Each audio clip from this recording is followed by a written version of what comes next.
Amerikada 3 il yaşamağıma baxmayaraq hələ də təəccübləndiyim məqamlar var. Yəni onları bölüşmək istəyirəm. Birincisi, hamıya bəllidir ki, bu adamlar evə girdikdə belə ayaqqabıdan istifadə edirlər. Hətta sən usta falan çağıranda gərək qapıya mütləq yazı vurasan, sən evdə olmursansa gəlib düzəltsin və yaxud da evdəsənsə mütləq bildirməlisən ki, zəhmət olmasa ayaqqabılarını çıxart. Tualetlərdə hər kəsə bəllidir yəqin ki, bu adamlar yalnız salfetkadan istifadə edirlər. Kofi yerində menecer olaraq çalışdığım üçün artıq bu mənə çox yaxşı bəllidir. Fərqi yoxdur, hava istidir, soyuqdur, qar yağır, yağış yağır.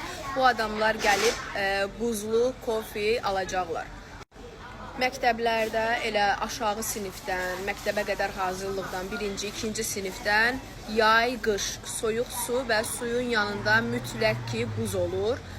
Burada xəstələnmisənsə, qızdırman varsa və yaxud da biraz da olsa soyuq dəymən varsa, işə gəlməməyin yox, sənin işə gəlməyin problemdir. Əksinə, sən belə halda işə gəlsən, səni dərhal evə göndərəcəklər, çünki sən digər işçilər üçün də böyük təhlükəsən.